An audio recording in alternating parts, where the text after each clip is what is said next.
Broadcasting live from one of those fancy new Kamigawa basics, this is Tap Tap Concede. Welcome everybody to Tap Tap Concede. My name is Graham. Joining me is Nelson. Hi there. And Cameron. Hi.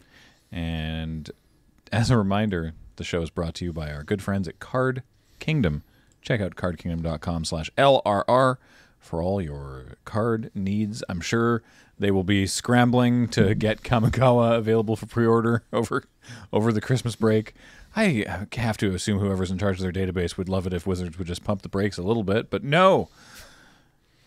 But they strive, they thrive over there at Card Kingdom, which is why we like continuing to work with them. So go check them out. Mm-hmm. Tell them we sent you, ask for a button, and you'll get a little 1-inch button, which I think still says, I foretold you so, but I'm not sure. I recommend you get the side of applesauce if you visit them in person. Yeah. It's the secret tech with the grilled cheese. Yeah, grilled cheese with the applesauce. I hope they still do that. I haven't been there in some time. And, of course, a reminder that the show is brought to you by you and your kind support of our Patreon at patreon.com/loadingreadyrun. Last week, we left off in June because this is part 2 of our 2021 look back year in review episode, finishing up at the end of this episode with some of those previews for Kamigawa Neon Dynasty, because that's chronologically where that has all happened. Before we jump in, just a little thing. In the last episode, I was annoyed at the way that certain people use the maybe it's not for you phrase. The phrase maybe it's not for you, or this product isn't for you. And a couple people in the comments took umbrage with that, theorizing it as a straw man, which it's not, because I've seen people do this. But so that originally, and correct me if I'm wrong, and if you remember, but that was originally for, I think it was the Fetchland Secret Lair. I think it was. It was like, So like 2 summers ago. really. It was like multiple $100s or something. But it was at LGS's, right? That was the other important thing about it, yeah. And we ran the math on an episode we talked about it, and it was like, look, if you actually want to buy all these fetch lands, it's like, it's not a terrible deal. It was fine. Yeah, basically. it was not great, but it was like, okay. It was actually less money than they currently cost, but the price of fetch lands were, every time you reprint a Magic card, the price of the card goes down, so then the new sealed box set looks like it's more expensive, right? Mm-hmm. But it's like, if you kind of lock in the price from just before, the day before they announced the new cool fetch lands box, and then you add up the price of like what you could buy those cards for at Card Kingdom or Yellow Jacket or your LGS, whatever, it's like the price of that secret layer. It's fine. It's like the same, basically. I just want to talk about that briefly, because please come with me on this journey, right? Because I always strive, and I've said this for years on this show, for nuance, and I know that the internet discourse doesn't like nuance. It doesn't succeed to try to get like a nuanced perspective on things. But there's a couple different aspects to it, and for the reason that I don't like it. The first thing is, it's not useful to say. When Wizards releases a new product and it's like, hey, I have issues with that, and someone just responds jokingly, as if Wizards is saying, well, this product's just not for you. That shifts the focus to that, rather than addressing your actual issue with the thing. If a product is too expensive or doesn't actually serve the format or the players that they think it does, that's something that you should discuss. And someone just going, no, this product not for you, just like shuts down any opportunity to actually have a meaningful discourse about what might be the problem with it. And the second thing is, not every product is for every player. Like, that's like, the second thing is, that's kind of true, and it doesn't feel good, I think is the problem. Like, I get it. I agree on some level that it's like, whenever Wizards is like, hey, we've just made this thing, and it's like, oh, I would have that, but I'm not going to buy it because it's too much, or it's just I can't validate it or whatever. Mm-hmm. That product's not for me. that's okay. Yeah. I think generally speaking, not just in Magic, in the world, we need to be more comfortable with the notion that you can just not have a thing. Years ago, Wizards made, you remember that coin? They called it a coin. It didn't look anything like a coin. It was a Jace Beleren collectible silver coin. Big air quotes. It was like rectangular. I actually don't remember. I don't remember this at all. This was like a decade ago. They called it a coin. I don't know why, because it wasn't circular, but it was like a chunk of silver with Jace on it. All right. Yeah, and it was like, oh, okay, cool. I guess I am never gonna buy that, right? And but I don't care if it exists, and that's I think is a big problem that a lot of people, again, just generally in the world, but particularly in the Magic community, have, is that we don't like, and I say we because I do include myself in this, we don't like generally when something is created that we could kind of want it, but can't really validate getting, right? We don't like when things are not for us. I guess it ties in with a few things, right? There's like the collector sort of completionist angle that like a lot of us fall into in Magic. Like a lot of people play Magic. A lot of Magic players. Or a lot of people who like know to about have Magic. a complete. Yeah, we're collectors. There's a natural thing. It's a weird human psychology thing where we need to collect, right? And people collect all kinds of things. You know this. So then when there's like so many products, the collector completionist part of your brain gets overwhelmed and burdened, and you kind of have a backlash. And the other thing I think is that like when Secret Layers first started dropping, especially, but various products, is like, you know, Wizards has said that, and we all know, like, this product won't be for everybody, and not every release will be for everybody. And I think a lot of the Magic players, myself, like, I want to just talk about myself personally, but probably we're on the same wavelengths. Like, that took a while to sink in because you're used to, if you played in like the early 2000s or even just, you know, 5 years ago, you're kind of used to every set release of Magic, and there's only 4 or 5 a year, including something that is for you, right? Like, they definitely want, when they release 296 cards, and then you can draft them or seal them or standard them or whatever, EDH, like any format them, they want to have at least a few cards in there for every Magic player, and we're used to that. Yeah. So then it's like there's a release that's like, you know, My Little Pony Secret Lair or whatever it is, or the Walking Dead Secret Lair, and it's like, oh, there's nothing in there for me actually, and so I've that's my first time feeling that.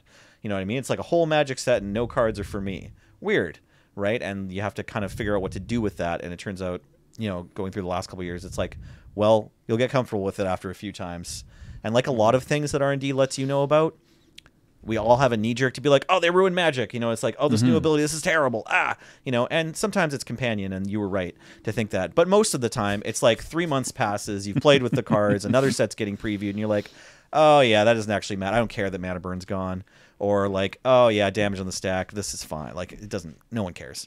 You know, like, or like a few people do, it's fine. But generally, there's these knee-jerks, and then we experience what R&D has already experienced from playtesting this new mechanic or this new way the game's going to be or these new booster packs, whatever it is. And while we wanted to have an exciting reaction to it, really we all just kind of move on with our lives, and it's fine. And I think the accelerated pace of releases is going to go through that same experience. I think it took longer. For me, it definitely did. I mean, the pandemic affected things, you know, because your usual interaction with Magic wasn't usual while this was starting to really go on. Like 2020 especially was a huge set of releases for Magic. So like now and in the coming months, or maybe some people have already done it, it's like you're just kind of getting used to being like, oh, there's like 5 new versions of cards you can get in the Secret Layer package, and like one of them's really pretty and one of them is going to gross you out and another one doesn't look like a Magic card or whatever. And more and more people, I think, are going to come around to being like, that's fine, I don't care, I'm going to go draft now. you know? Yeah. I like initially, especially when you mentioned Secret Layers, especially early on, I was like, oh man, these are great, but they're so expensive. Oh no, what am I going to do? Right. And now you think you have to buy them. Yeah. Right. And now I'm to the point where it's like, oh, okay, cool. Neat. Those look neat. Not going to buy them, but whatever. Yeah. But I've been buying one a year. I've bought 2 Secret Layers. I bought a couple. I got to go pick one up from the Jer and I split shipping on one of them recently. Nice. So yeah, so it's like, I don't even remember which one it was because it was so long ago. shipping kind of takes a long time. It takes so long. Yeah, like I got the Bitter Blossom. Right. Secret Lair Oh, yeah. when it That one was sweet. And like, I don't play that Bitter Blossom. Right? I prefer the Rebecca Gay one. But you wanted the tokens. Did you yeah, pay like didn't even $70 for the tokens? No. Yeah, Okay. no. Like I'm vulnerable to it too, but I think we're all trying to operate in good faith here. We're not making excuses for Wizards because No. why would we? Why would we? They don't need to do that. No. Yeah, they don't need us, and they don't. I'm not interested in making No. excuses for them. Which is why I'd like to actually circle back a little bit to alchemy. Because Yeah. we talked about alchemy a couple times, and sort of our general consensus on it was like, that it exists, do not care, right? Because it's not for me. At least for me personally, it's not. It's like, fine. I've played it because I played that event, and it's like, all right, cool. Yep, it feels like a digital TCG that is very similar to Magic, very, very similar to Magic, that has a couple things that are just sort of like, whoa, that's a surprise. Cool, awesome. You want to do that? Fine. And the big complaint was that it messes with historic, because that's a bad feel when it's like, Yeah. no, but I found the Magic that is for me. I found the thing that is for me, and then you changed it into a different thing. Yeah. So that sucks. Something we didn't talk about that also sucks, because you mentioned this. I had seen it mentioned somewhere else, but I hadn't seen a full breakdown, was the rarity breakdown. Yeah, I'm glad you brought that up because I also saw a comment. I was just catching up on comments from last week too, and apparently we didn't mention this. No, the we rarity didn't. breakdown is crazy. Yeah, Well, it's very bad. It wasn't even announced, I think, at the time that we made that podcast. Yeah, Right. when Cam and I, when you were away and Cam and I did the alchemy episode, we didn't know the rarity breakdown, and then we didn't get into it really last week. But it is weirdly weighted. Like it is not weighted in terms of like the breakdown of like rares or mythics and uncommons, and well, there's no commons, right? No, there are commons. Maybe there's a couple. I can't remember. comments. Anyway, the breakdown is, normally it's like a triangle, right? You got lots of commons and then fewer uncommons and then rares and mythics. And this is more rectangular. Like there's way more cards at rare or mythic than there should be statistically for a set of this size. And I think that's indefensible because you can't draft alchemy. So it's not like it's not like you're keeping certain things at different rarities so they don't show up as often in a draft. It just means that it takes more of the harder to acquire wild cards for you to get more cards from alchemy. Yeah, And it's something that- like 60 rares and 20 commons. I don't know if we have the exact numbers. It's like that. That sucks. I mean, I would love to know if there's a reason they haven't volunteered one. Yeah, because it's probably just it's probably like, well, it's very complex and it feels like a rare. Like at best, it is a situation where they're like, well, this feels more like a rare because of these ways that we determined it as rares.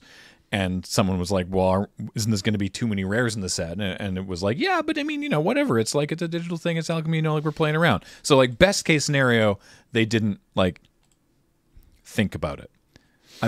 I am saying the best case scenario is that they didn't consider it. Best defensible scenario, sure. Yeah, which is also bad. To be clear, I'm saying that is also bad. Right. But then, the worst case scenario is they were like, no, we're going to make them more rare so people have to spend more money to get more wild cards, which is very bad. And the economy needs a real rework, and I don't know if they're going to get one. I don't know if we're going to get one anytime soon. Like my thoughts on alchemy are like, usually when there's an experimental format, a labs format, usually you don't have to pay a lot for it. Yeah. Right? Like usually the test build is not that expensive. Right. I think it's possible I didn't think about it, but not very likely. I think what this set looks like to me is like, okay, we've got all these cards. We're going to make the players pay wild cards for them so we can make money. Like, let's call them out. I think it's fine that there's a certain amount of push to like get more money out of arena players. And I think that's the only really logical explanation of why all these cards are rare, as opposed to being, like we talked about before, a triangle. This one's more like a cone with like lots of rares and mythics and then a few uncommons and no commons, something like that. And the cards that are rare, like the first card I crafted was Geist Channeler, which is like a 2-mana 1/3 with 1 ETB effect that feels like a common or maybe an uncommon. It's a cool, weird card, and blue doesn't typically get mana dorks. but it still doesn't really feel like a rare. It feels like Bear with Sets mechanic, to be honest, right? And Bear with Sets mechanic is common. But I had to spend 4 rare wildcards on that, which honestly, like realizing that like, oh, this set is a big cash grab, because I am the target market. Like I do play Alchemy. I've had some home streams where I'm brewing decks, and I enjoy the format. I think it's neat. And like you said, it's a digital TCG that evolved out of Magic. That's a fair place to put it. Like it is Magic, but also it's not. It's worth noting it's this other thing that you're never going to play on paper, and like it's a cool contender among Legends of Runeterra and Hearthstone and stuff. Like Alchemy's, I'm happy that Alchemy's around.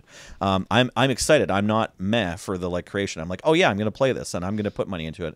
And I would like it if Wizards had been like, hey, we're releasing a fun, new, exciting game. You're going to want to play it if you're going to want to play it, and you're going to spend money on it, and just like be upfront with that. Like I honestly would feel respected more, and this might sound very strange, but like I would have liked it if they're like every card is rare, or they're half rares and half mythic, but then also give us a deal somehow. Like say like you can buy the whole set for this many gems, or you know, during the first week of Alchemy, or the first time you log on since Alchemy's been here, we're updating the economy, or we're giving you a deal on wildcards for Alchemy purposes. And certainly, if these cards are going to be in Historic, you have to, just as soon as you launch Alchemy, you have to give everyone a wild card for every card that they own in Historic that has been rebalanced. That's just being fair to your players who have paid for these Historic decks. You've got to give us all wild cards for every card we have that you rebalanced that's legal in Historic. Like, yeah, it's just rude otherwise. Yeah, It's like banning your Historic deck and not getting any wild cards. Yeah, right? Like, players know, even when you're making excuses about how you're not owned, you know, right? And like, it would have been really easy not to make Alchemy players feel like chumps, or Historic players feel like chumps. Yeah. I think it's okay to say, hey, our game costs money. Like we don't have to obfuscate that. It's okay. We all know. We're all giving you money for the game.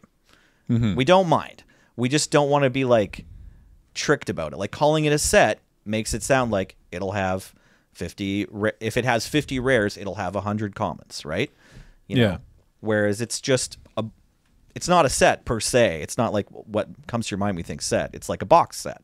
That's legal in Alchemy, and usually those come with, as we just talked about, like the expensive Secret Lair, they come with like a small discount, or they come with like a box set price. So I don't know. I would love it if we had a whole arena economy rework. Alchemy doesn't need to be the like scapegoat or whatever for that. It's just a really good way of highlighting it. But it'd be great if the whole arena economy had a rework. That's a different conversation we don't need to have right now.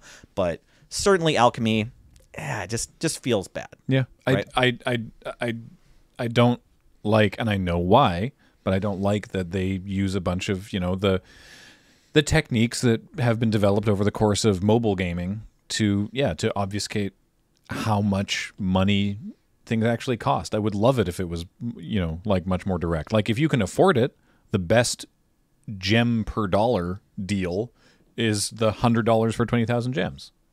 You know, and the one that they kind of hate that too. Yeah, the one that they label as most popular, which is like the $20 one, it's not a great deal compared to, you know. And so if you can afford to, then like a couple times a year, if you put like $100, and I know this is a lot of money, if you put $100 into like the 20,000 gems, your gems will go further because you're getting more gem per dollar. And it's like, why just make it? Why do we need a poverty tax in our gaming? Yeah. We already have poverty tax in real life. Like Yeah. if you don't have a good credit card or whatever, you don't get the best like cash back. You pay more for your stuff. Right? Yeah, and we just kind of accept that. Yeah. As natural. And we don't need it in Arena. Yeah. We don't need it in Magic the Gathering. We already have it in the rest of, like, everyone who's, like, jamming that $20 every time they can afford to, like, is already paying more for their life than everyone who jams the $100 once or twice a year, right? And it doesn't need to be that. I don't mind. Like, sorry. Yeah, No, I mean, we just kind of accepted it I as didn't natural. realize how mad I was about the discount on Arena gems. Yeah, no. It's weird. So We mad just about accept it as like a fact of nature that if you can afford to drop $100, then your money is worth more. Right. We don't. We need to stop doing that. That's not true of Arena. That's not true true. of all kinds of things. Yeah, in life. exactly. It's true of all kinds of things in life, and it doesn't need to be there. But what if it was $2? This is the picture, by the way. This is the. I'm sorry. This is the coin. I'm sorry that you can't. Maybe James, could you go to camera 7 for a second? This is the Jace coin. This is the front, and this is the obverse. It's got QE2 on it. Really? It's a New Zealand $2 coin. Whoa! But it's rectangular. But it's rectangular. What in the good? And it's made of. It's an ounce of. How did I not hear about It's an this? ounce of silver. This was in 2013. I don't know. They announced it on like Daily MTG, and everybody was like, "What the hell?" Yeah, Yeah. It's like the pet announcement in Arena. Finally, the thing that you've been waiting for. Friends list? Pets. What? Yeah. So, anyway, Yeah, you want to improve the play blade, and you want to make the Arena UI easier to navigate and more like, just quicker for all the players and better for everyone. Just take out all of the options for gems except the good one, and then make it just scale up. Just have a scroll bar for how many gems you want to buy, and charge us the same price for gems that you're currently taking $100 for. So or charge less. That'd be okay too. We can quite smoothly get back on track with this actually, because where we left off, the end of our last episode, we were doing the 2021 year in review, and we left off at June 18th, which was the release of Modern Horizons 2. July 1st is where they announced that they were pausing or putting on hold for an unspecified amount of time the development of Pioneer Masters. Oh, Right? I didn't remember that. Okay. And yeah, because they'd said that they were going to we'll do a Pioneer Masters, and we'll get Pioneer on Arena, and it's still not on Arena. This, it was going to be combining cards from all the sets currently legal in Pioneer, pulling them together into a single set for limited and constructed play. And it was supposed to be around at the end of 2020, but was pushed back in 2021 for more play testing, and then in July it was put on hold, and they were like, we don't have it was stated that Wizards' schedule did not have room to focus on growing a unique identity for Historic while fully supporting Pioneer at the same time. So that's a shame, because a lot of a lot of sort of the feedback that I've seen on this Alchemy Historic interaction is people being like, okay, if that's how it's going to be, then give us Pioneer. If you've decided that Historic must be a live format because it's only Arena, and it makes more sense to you that Historic and Alchemy live in the same space of live Arena formats, then give us Pioneer so that we have Standard and Pioneer, so we have a non-rotating extended format on Arena. And Tumbleweeds currently. That would be cool. Right? Yeah, that sounds like a thing that they were going to do anyway that would put a bunch of these concerns we had about, I mean, not entirely, but some of them to rest. It'd be nice at least if they did it, because they said they were going to do it. That would be cool. Yeah. So Santa for Christmas this year. I mean, we've already and had World Hunger. Just kidding. Yeah. We already had the 2022 announcement day, but they don't typically announce. That's usually paper products. Like they didn't. Alchemy wasn't announced until Alchemy a week wasn't before. announced. Yeah. But like when they did like Amonkhet Remastered, like that wasn't part of the 2021 announcement day. So the Arena stuff operates on a different cycle. So they wouldn't have mentioned Pioneer Masters during that event, even if that was the case. But also, who knows if it's the case. Further bad news at the end of June. I skipped over. Sorry, June 29th was that was when they announced that Magic Legends was being canceled 4 months after the open beta. We did talk about that last week, though. Yeah. July 23rd was the release of Dungeons & Dragons Adventures in the Forgotten Realms, a Magic the Gathering expansion. Magic the Gathering is a Richard Garfield game. It's just so many words. AFR, as it's lovingly called by people who need time to do things in their day. More than once in the same sentence, it definitely becomes AFR. Yeah. Yeah, and unlike many other acronyms that are commonly used, this one actually has fewer syllables than the proper name itself. Unlike GW.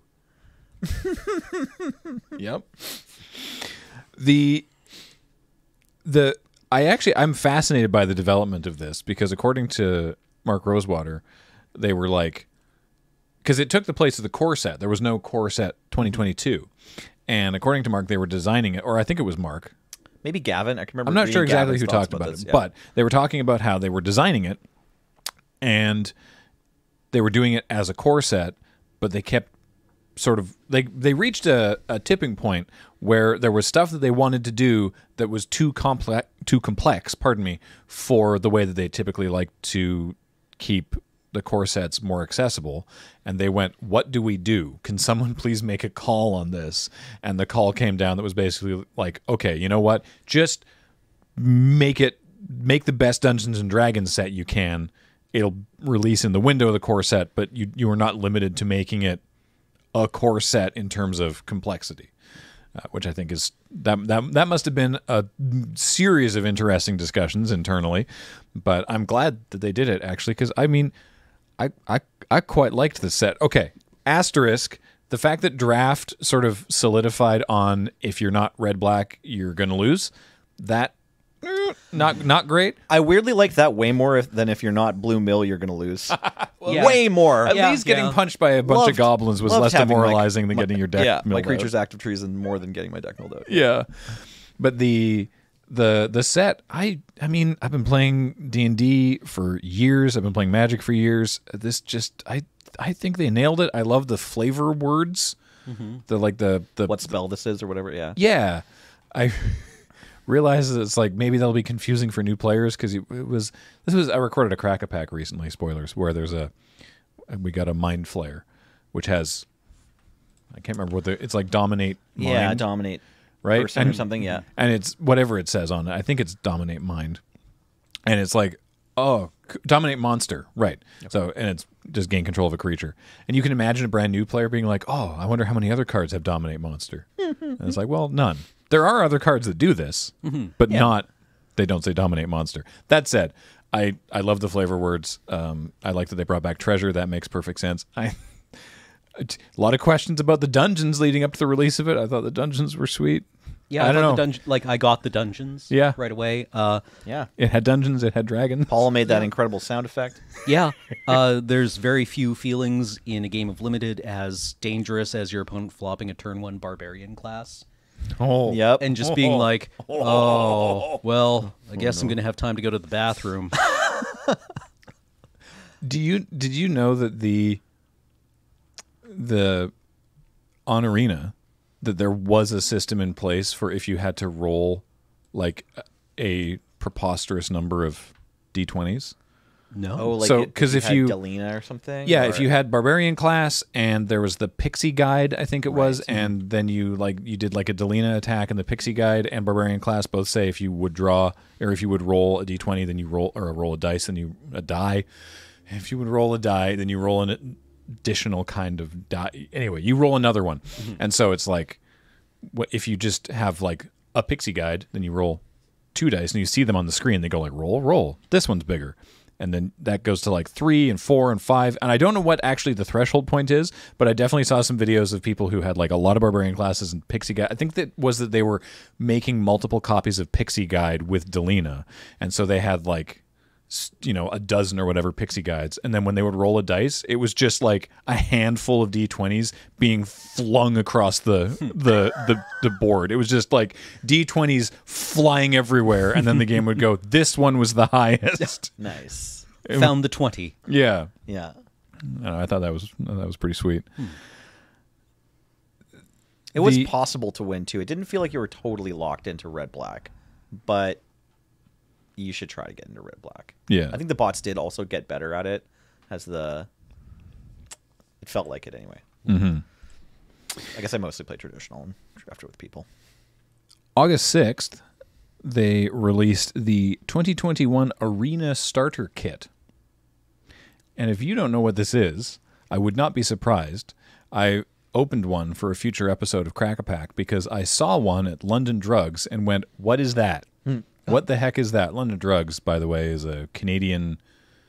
It's like a... Department store? A CVS. It's like a small Walmart, I guess. Yeah, like a CVS. It's like a drugstore, but they sell like cameras and kitchen items and toys and Computers. yeah, Yeah. they repair. They're an Apple. Yeah, they're an support. Apple store. Yeah, London Drugs does a variety of stuff. Anytime this is mentioned to someone who's not from Canada, they're like, "Sorry, what's it called?"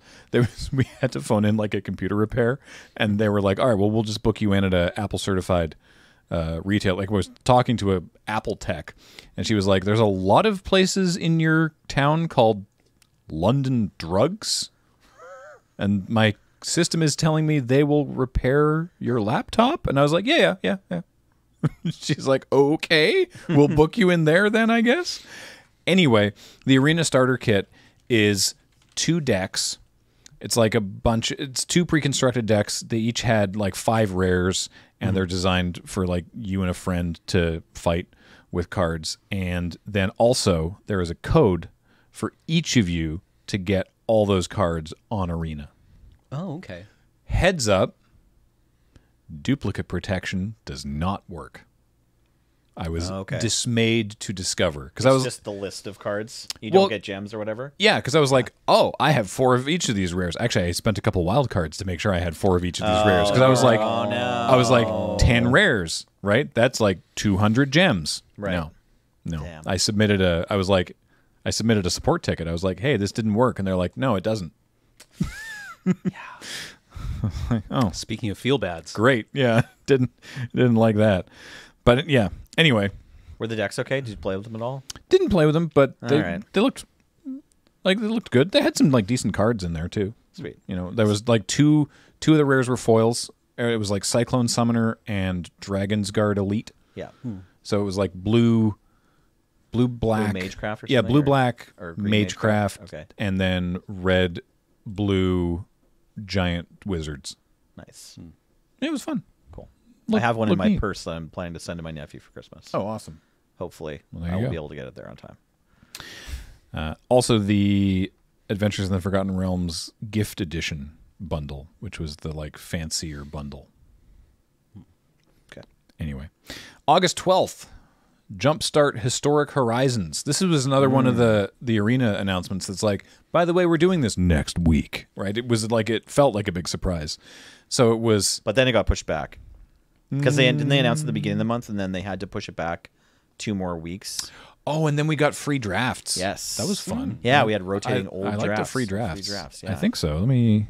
Yeah, they had to push back 3 weeks, right? Because we got 3 different free drafts on Arena as they quickly moved through a couple of different things. It's not noted here. That was a decent silver lining.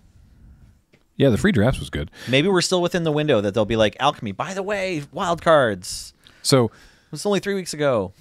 Jumpstart, to say something nice about Arena, Jumpstart on Arena is tremendous fun. yeah, love Jumpstart. Love Jumpstart. I just firing gold into a pit to be playing more Jumpstart.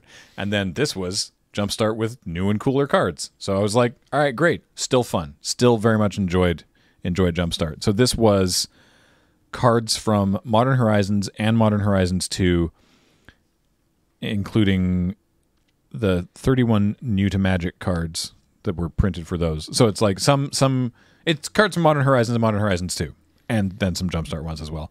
So this, was a big, it's called Historic Horizons because it was like Jumpstart, but also adding a new bunch of cards to Historic.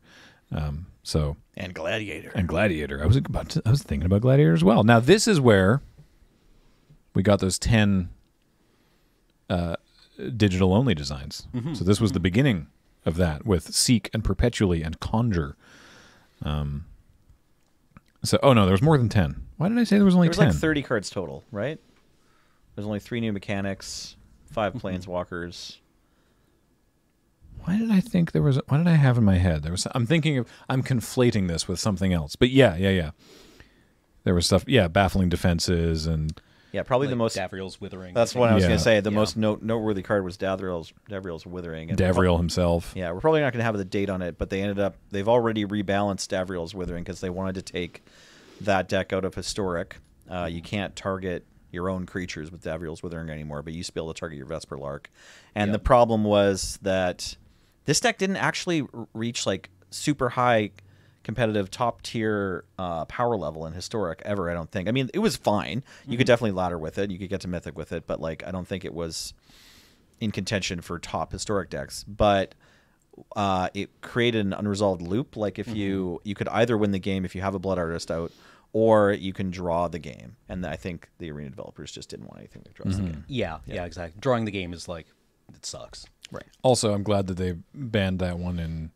There was a couple that they banned in Brawl or Historic okay. Brawl Yeah. because like Davriel's Withering could just make someone's Commander, right. just go away forever. It's like, oh, your 2 toughness commander perpetually gets -1/-2. You can never resolve it. Well, you can resolve it, but then it state-based actions.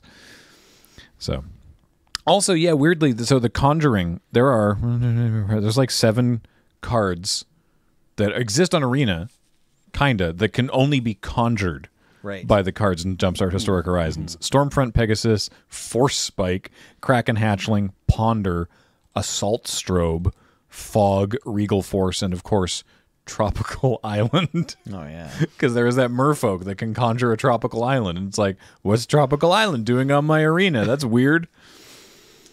So yeah, I mean, it was still fun. Yeah. Yeah, enjoyed that. And that infusion in Historic, people were mostly excited about, and like met with like, warm regards. Like you can have a massive impact on a format, obviously, without all the players getting mad. Just wanted to jump in and say that because Alchemy was kind of the opposite. Yeah. Then we move forward through announcement day on August 24th to September 24th for the release of Innistrad Midnight Hunt. So we knew, I don't know how long ago we knew this, but it was teased as Innistrad Werewolves and Innistrad Vampires, which I think was a disservice. It did a disservice to the final product because it gave people... they should have just said it's 2 Innistrad sets, because it gave people the expectations that one was like the werewolf set and one was the vampire set. And clearly that is not, strictly speaking, how it worked out. One certainly focused more on werewolves and one certainly focused more on vampires from a story perspective, but both sets had both things, and it was not like Midnight Hunt was this banger of a werewolf set, and even Crimson Vow is not like vampires all the way down, though I think maybe Vow feels a little more vampiric than Midnight Hunt felt werewolfian. Werewolfen? Yeah, I think like Werewolf. the Celestis and the Harvesttide Festival and the Hunt felt more like they're affecting all of the parties of Innistrad equally, whereas the wedding of Olivia and Edgar is like, it's vampires that are at this wedding. Like there might be humans there, but we're going to eat them. And this is a wedding for vampires, and the werewolves aren't invited to the wedding. So it's like it's a more exclusively vampire set than the first one was. Yeah. But I mean, they did come with their own mechanics. Like Midnight Hunt came with a revision of how werewolves work with day and night, and it also came with oh, sorry, I just had it in my head. Decayed? That is up there. Yeah. That would be my keyword right now. 2021. That's incredible. No, I thought there was another thing that was werewolves exclusive that was part of the mechanics, but maybe it's just day and night that I'm thinking. Yeah. But then Crimson Vow came with blood tokens. It's sort of like they have these mechanics that belong to the tribes, kind of. But yeah, I don't know. Did you like that? I did. PBR on that limited set, I thought it was pretty good. Yeah, what I liked about it is that very quickly it was determined by like people like LSV, for example. It was mostly LSV himself, right? That blue-black zombies was a very, very good limited deck, to the point that he did an entire stream where he did nothing but just forcing blue-black and like barely dropped a game. Just kept putting up 7s. This was in the first week of the format being out on Arena. And there was worry that this was going to be AFR again. That it was like, well, if you're not playing blue-black zombies, then you're going to lose. And that was not the case. The draft self-corrected, as they are supposed to do, and there was actually a wide variety of decks that managed to be successful. I got 7 wins in the Fam Jam with Red Green Werewolves. Right. Ha-ha! Right? That was like, oh, all right, cool. The system works. I think my favorite deck was Green White Humans coming out of that set, but I played a lot of Blue Black and won a lot with Blue Black as well. I don't know. This felt like the stealth relaunch of the 2-set block, and felt a lot more successful to me than previous ones have been. Like this wasn't Journey into Nyx. Oh yeah, Right. Like the second block of Theros. Born of the Gods. Born of the Gods. Both those sets were pretty disappointing, and those were the sets specifically that like Morrow I think had articles or a video explaining like, okay, so these sets, like it's how these went makes us want to stop doing blocks, right? Because it's hard to figure out how to give enough juice to the second and third sets and still have the first set be good. Yeah, Give them the juice. Hey, I just had a thought. Speaking of blocks, though, it's like the release of Innistrad double feature hasn't happened yet and isn't happening this year, right? Correct. So it's not on this year's recap, but we talked about it. It's been all spoiled. It's every card from both sets. Yeah. And so what if, because we didn't encounter this possibility yet, because we've kind of lambasted Wizards for all the various things that could have happened internally to come up with this decision. Right. But like, what if it turns out they were always planning to do every card from both sets, and then they designed 2 halves of a whole set that'll be an amazing draft experience? It's probably not possible if you're going to put Bramble Armor in both sets, but but I at least engaged in the thought experiment about it, right? That would be cool. Yeah. If you're going to say like maybe it's a stealth, extra block, it's like, oh, maybe it's a stealth big set. Yeah, it's maybe. a 500 card set that they just carefully weeded into 2 like lore events that were happening. I like the idea of an equal but opposite conspiracy theory that makes them look smart. Right. Yeah. I like the idea of that existing. Yeah.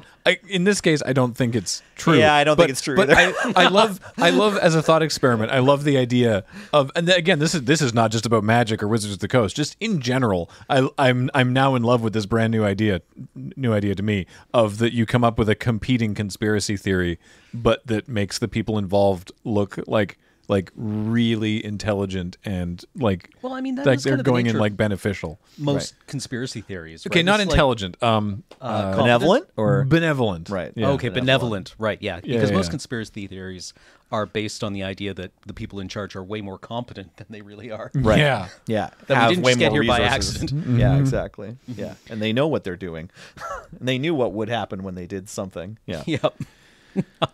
The release of Midnight Hunt also marked a pretty important shift in standard because this was the rotation out of Core Set 2021, Ikoria, Lair of Behemoths, Theros Beyond Death, and Throne of Eldraine. Eldraine. Yeah, such an important standard set. Way too powerful. But yeah, you don't have to get stomped anymore. Yeah, no more whatever that thing. I only know Stomp now. I don't remember the name. In contrast to most like double-faced or adventure cards. Something giant, right? Yeah, Bone Crusher Giant. Bone Crusher Giant. Yeah. God, thank you. You don't have to get petty stolen anymore either from the Vendilion Clicked Sides Fairy. Yeah. Yeah. The Never have to watch that little bastard fly across the screen anymore. Yeah, you don't have to have your opponent cast their whole hand over 2 turns and with Fires of Invention in Standard anymore. yeah. Although that got banned somewhere along the way, anyways, didn't it? I think that one got banned. Like, Which one? Fires of Invention. I think it got banned in Historic. Maybe it didn't get banned. In Maybe it Standard. got banned in Standard. I don't remember. I thought Fires got banned in Standard. I think it maybe it did. did. Maybe it I think did. it did. Yeah. I sorry. don't I remember that card being really important, play but it. not near the end of the format. Anyway, I didn't play a lot of that Standard in the last 6 months it was around because it was like what new set came out or something like Call Time came out, and then the next week Standard was like, yeah, okay, same decks. And I really liked Call Time Limited, but then I checked to see it's like, is anyone winning with something that plays like a lot of Call Time cards? Like, not really. No, you got to keep playing your Throne of Eldraine cards a lot. Yeah. Yeah, and then Ulren's Epiphany took over after Yeah, that rotation, card right? mattered Yeah. for sure, but it wasn't like Call Time didn't feel like it had a big impact. Yeah, But no, now yeah. it does. Right, yeah. Now you Yeah, can play no. Call Time cards for sure. Yeah, but until Eldraine came out, until Eldraine rotated out, it was like same liver, different eagles, Yeah. right? Speaking of Kaldheim, by the way, that reminds me because the snow was back, and that was great fun. I know we talked about Kaldheim last episode, but pro tip: the secret lair for the pixel lands, the old like Windows 3 or whatever, like MS Paint looking pixel basic lands. Those are great. We talked about them on a previous episode. They're on Arena. They're available as a cosmetic purchase for some number of gems, which I did, not realizing they are snow-covered, so I can't use them in Draft. Sorry, pal. Yeah, and I don't play much Constructed. But next time I wish you could trade them to me. Next time you see me play Brawl on stream, I'll be using them. Hopefully, no one has Scred. What's that? So I made the same mistake as you. Oh yeah. Luckily, I did it on the Loading Ready Run account. Dang so. it! Nice. Next time Surge plays Gladiator. October 8th was the World Champs. Yuta Takahashi taking home Worlds for his World Championship 27. Dang. Not bad. And then November 19th, like right after, during Desert Bus, actually. No, the day after. Anyway, it is Innistrad Crimson Vow. It's release dates, that's the paper release date. It's very odd for us in particular. I mean, for everyone, it comes out on Arena like a week ahead of time. But for us also, because of the PPR, we've been looking at these cards for like weeks ahead of this. So it always feels weird. When there was, during Desert Bus, there was a prize that included like, it was like just a whole bunch of Magic stuff, including a pre-release kit of Crimson Vow. Mm-hmm. And Erica was talking about it, that it was going to be given away. And I was like, can we do that? Can we ship this yet? Because it was like 2 days before release. Right, and I heard pre-release kit, and I was like, really? Still? Yeah. Who wants a pre-release kit of that set that came out 3 weeks ago? Yeah. It's like, turns out it was fine, but still. Right. And it turns out a lot of people do because it was... Because it hadn't even come out for 2 more days. Yeah. Like in this time warp. Yeah. I've banged this drum a lot of times, but I really wish the Arena date was like after or during the pre-release. Yeah. I wouldn't mind if it was like pre-release, so it's still a week early that you can play on an Arena, but I really just like showing up to like the Saturday morning pre-release and like there's some kid who's already jammed 30 drafts before you've read the cards. Yeah. I hate that. And then finally, before we get to Kamigawa, was the Innistrad Championship, which was, I'm trying to find it here. And what formats was that? Yuki Ichikawa. This was historic and standard. Historic and standard, right? Yeah. Okay. So, yeah, that was on December 5th, and then Alchemy, which we've talked about. Excuse me. Pardon me. Yeah, then they released Alchemy on the 9th, and I think we've given that enough air this week. And then that brings us to just the other day when they started talking a little bit about Kamigawa Neon Dynasty, because it comes out at the end of January, early February. Looking to James. Looks like it says February 18th on Scryfall. Oh, okay. Oh, I'll get a little bit of breathing room there. Oh, okay. I was going to guess nothing it in came out January. Yeah. Oh boy, Nothing. Absolutely no releases in January.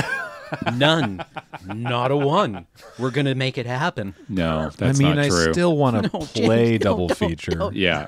I still want to play Double feature is the 28th, according to this. Oh, okay. So it's that's actually it's still more than a month between now and the next like Paper Magic release. Does that even give us like a Friday that's not the pre-release to play double feature before we'll figure it out. The PPR happens? Okay, We'll figure it out. All right, We'll be fine. But Neon Dynasty, these cards look cool. The Planeswalker looks sweet. I love his little their little robot raccoon. Everyone loves the little robot. Let's take a look at the new Planeswalker. Also, speaking of Planeswalkers, the Wanderer featuring heavily in some key art. So we assume that the Wanderer is also going to be involved. Ooh, okay. But yeah, this is Kaito Shizuki. 1 blue-black for a 3 loyalty Planeswalker. Static ability, at the beginning of your end step, if Kaito Shizuki entered the battlefield this turn, he phases out. So the first turn, he ninja vanishes and can't be hurt. So you can play him on an empty board if you must, because he can't be hurt the first on their first attack step while he's out. So that's neat. Anyway, 3 loyalty, +1, draw a card. Then discard a card unless you attacked this turn. I like that. I like the encouraging combat. These first two abilities are great. -2, create a 1/1 blue ninja creature token with this creature can't be blocked. So we'll get to -7 in a second. So I guess you play on 3, you make a 1/1. So minus Kaito to 1 loyalty. Kaito phases out and can't be attacked. Then on your next turn, Kaito phases back in. You attack with that 1/1 that can't be blocked, and then you plus Kaito to 2 loyalty, and then you draw a card, and presumably you get to then play a blocker. Play a blocker. That's right. a good cycle. Yeah, That's a nice little play pattern. there. Or you attack with a ninja and presumably are able to ninjutsu something in. Oh, Maybe, yeah. And just land a hammer blow. Right. Right, like a 4 ninjutsu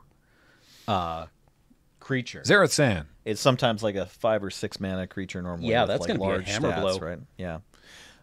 Kaito also has -7. You get an emblem with, whenever a creature you control deals combat damage to a player, search your library for a blue or black creature card, put it onto the battlefield, and then shuffle. Good lord.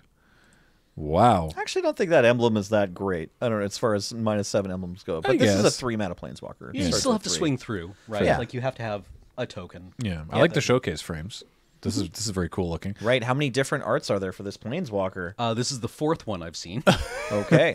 Also, this is my first time seeing the expansion symbol, which is it looks like it's a sunrise behind a mountain. yeah, it's a very Fuji-like looking mountain. Actually, it looks like it's two peaks, but yeah, that's 3 if you count the sun peeking out from behind it. Ha ha ha. But yeah, no, that is very cool. Yeah, our friend Daniel Holt, I think excited maybe about it. designed it, or it's just the set he's been working on. I'm not sure if he helped with this expansion, but he tweeted about it, and it's supposed to be like, mountains that are glitching out.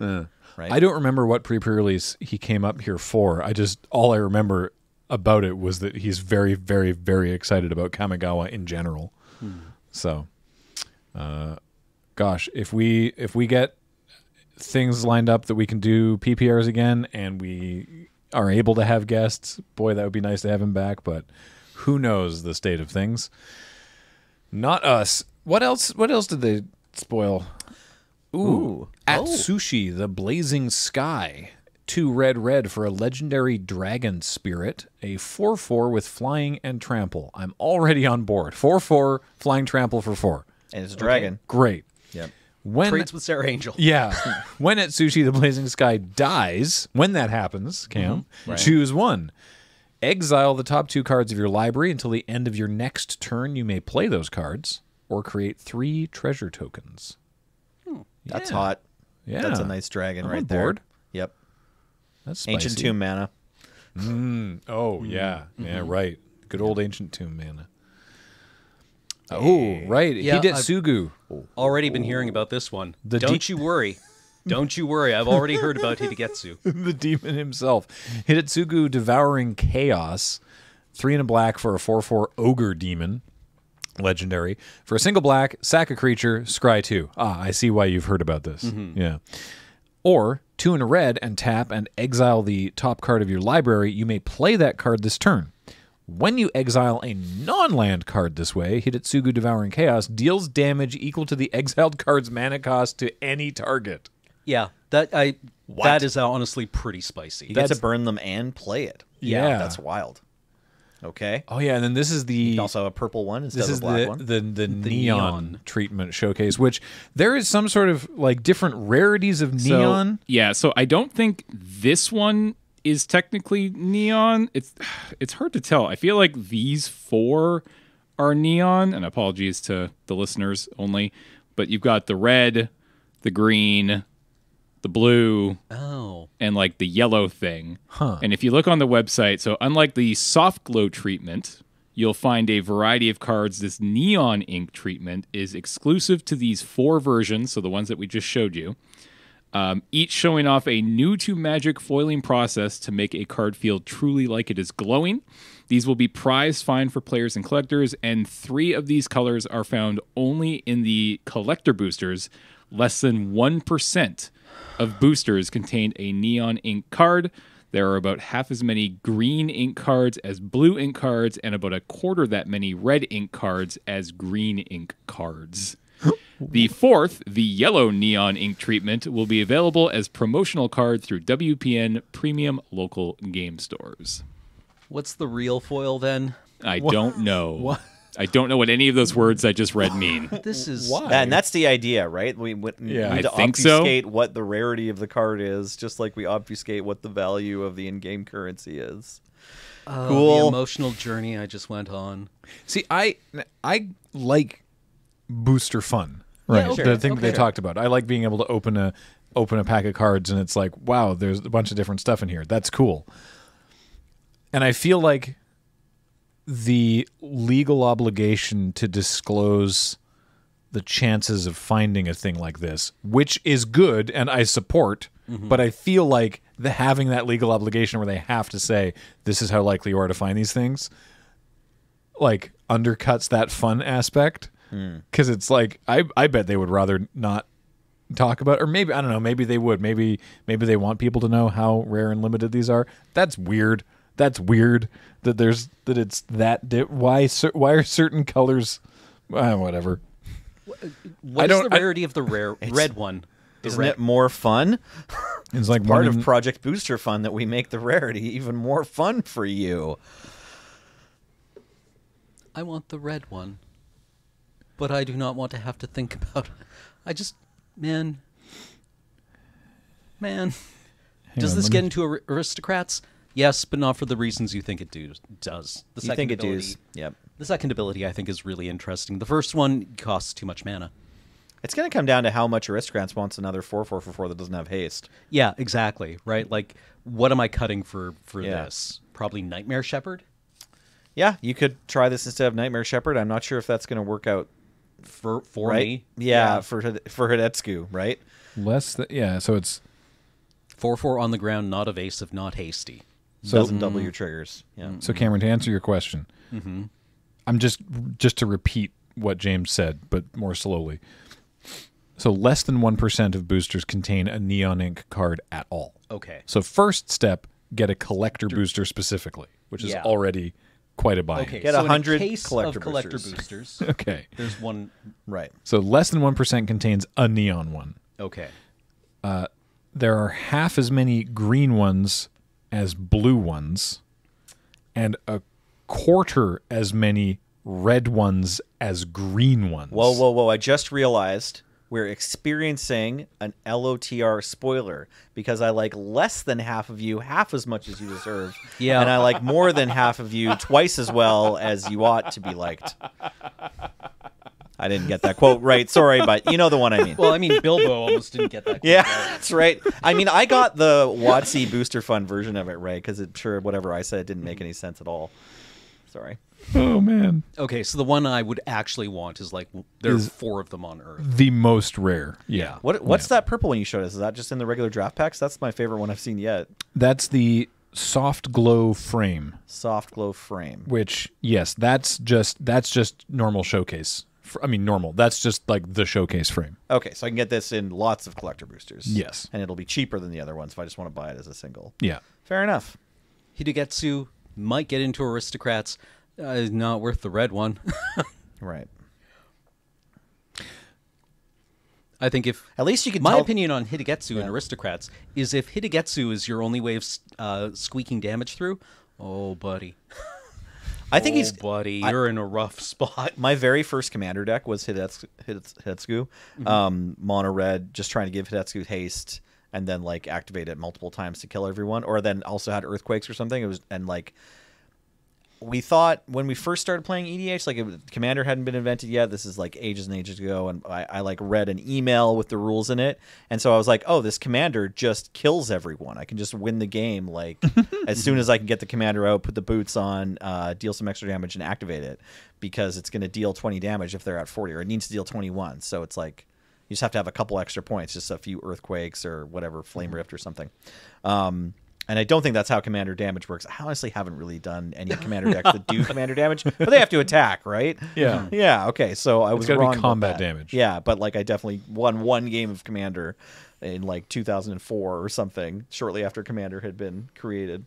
By like using the Setsuku deck. So I think for that reason alone, and also my affinity with second right, I'm gonna have to try it out as a commander deck. Yeah, how many signatures on your second right? It's a lot. I don't know. I got that one back from Jeremy White recently when he was like purging cards, and What about I covered the, the whole front face. What about the with door? Highlander players? The door? Yeah, the door to nothingness. That's How many people got shown the door? right. I don't know. That's not me. That's a different. Oh, okay. That's a different. Who had the door that pet. was getting signed? Pet card door. That might have been Tyler Woolley. All right, maybe. One other Adam Olette. Maybe. Yeah. One other thing that was shown off in this thing is the basics. Yeah. And the basics look amazing. Heard me. These are not like a collector booster thing. These are the basics for the set. So Good in these- each pack. Good. Yeah.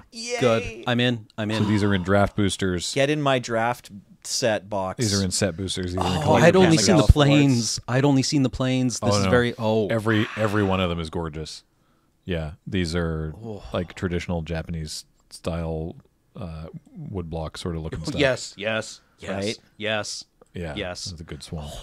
James is just sorry to the audio listeners. James right. is running through all of them, and we're just making. a Cameron bunch and of- Nelson haven't seen them yet. We're The just making a swamp bunch where of it's noises. raining. I had seen the swamp and one of the plains, but not any of these forests these or mountains forests. or islands. The contrasting colors. The contrasting colors. Yes. The Yukio-e basics. I like that these are coming right on the heels of the Innistrad all gray full art basics. That's a good point. It's like Quite a in contrast, terms of yeah. like your appetite, like your consumption of basic land art. It's like those were cool, but now these like really pop. So, point of note here: 1/3 of Neon Dynasty draft and set boosters will contain one of these. Not every pack. Oh. Okay, Why? that's And still a lot though. That is still a lot. It's okay. And every collector booster contains one foil. But not Oh, one foil I and see one that non-foil. now. Sorry, yeah, I definitely missed that clause. Thank It's you, okay. James. Just Good do catch. 40 drafts. By the end of the season, you've done 40 in-person paper drafts, and you got 40 basic lands. These are available in such numbers that it should be fairly easy to just like buy a draft set, Yeah. or whatever. Yeah. So there's that. You got that going for you, which is nice. Can we see the swamp again where it's raining? Can Put we on just see? the Thank Grave you. of the Firefly Swamp. Yeah. That's good. It's very good. Oh, I just like looking at it. It makes me feel happy. Well, I'm glad we're ending on a high note. It's a nice then. swamp right there. Yeah, these lands are gorgeous. Yeah. Oh yeah, that's a good swamp right there. It takes a pet like nothing. Right. Sorry, I had one thought I wanted to say about Hitotsugu. At least with these different neon printings, you can tell the difference between them. Like, there's probably someone who needed to collect all of the different Teferis that were released alongside Core Set no. 2019 or whatever, 2020 or That all 2021. look functionally And identical. then, can you imagine you're like the shopkeep trying to help them, and you're like, yeah, I think you got all 4, right? Oh, wait, no, do you have 2 of the same one? I'm sorry, I can't tell. Ed, help. Yep. Oh, I forgot about that one. Yeah, at least it's like, okay, I have the red one and the blue one, but I don't have the green one or something. You know, it's not like, which Teferi do I have? How many were there? There was so 4, many. right? There were 4. Or were there like 16? Or there was was- just 4, right? I think there's more than 4. Or like all kind of identical. Who knows? No one knows. Not even Teferi himself knows how many copies of Master of Time. Oh, I see were why different. there's so many. Sorry, because there's 4 different five. There's 5 different art. 1, 2, 3. Yeah, there's 5 different arts, and then there 4 or 5. This is messing me up. There's some number of different arts, and then also the alternate frame. Right. Or not, right? So there's Yeah, so there's 2 versions of each one or whatever. there's 4 different arts available in a normal Magic frame or the like inverted deep blue looking marbly one. Right. So there's 8 different versions of that, and then also borderless. Okay, there you go. That's too many Teferis, and that's only one Teferi. But that is it. That's our look back at 2021. All right. I don't know what we're going to talk about next week because it's still going to be December. We're going to whine about alchemy more. Oh, that sounds great. But that's it for this episode of Tap Tap Concede. I hope that whatever you played in terms of Magic, however you engaged with it, I hope you at least had fun. I hope you had fun with Magic this year. Yeah. Yeah, I hope you had the run hots. Yeah. If you're just stone cold not having fun with Magic, take a break. It's okay. It'll still be here. Despite their repeated efforts, they have not yet killed Magic the Gathering. I know Rosewater is trying desperately to do it, but no, it'll be fine. It'll be here. Take a break. Come back. You'll feel really reinvigorated. And when you do come back, you can buy your cards at Card Kingdom. Hey-oh, there we go. Smooth. Ka-chow. CardKingdom.com/LRR. We really appreciate their continued support of the show and yours as well, and your support at our Patreon at patreon.com/loadingreadyrun. We have a store too with it. For what you said earlier. We're always very direct. We're like, we have things for sale if you would like to engage in commerce. They're not the cheapest t-shirts you could find because we try to get nice quality t-shirts. You know, it's like we're very upfront with how we handle economy around here. Please give us money in exchange for goods so that we can continue to pay everybody. Yeah. Shipping is pretty Very quick. direct. It's maybe not Card Kingdom, but I Yeah. just ordered a Checkpoint mug and got it yesterday. And I had ordered it 2 weeks ago, whenever it was. I was asking for mug suggestions on Twitter. Conceal your meat selves beneath our delicious shirts. Yeah. I was And looking into the wrong camera. If you're in the UK or the EU, we are desperately working on figuring out how to get stuff sent your way. It should be in the new year. We'll get there. Anyway, until we talk to you next time, I have been Graham, joined by Nelson. Hi. And Cameron. What? James was over here on the board, and Heather gets these online. And thank you all for watching and listening, and we'll talk to you next time. Bye.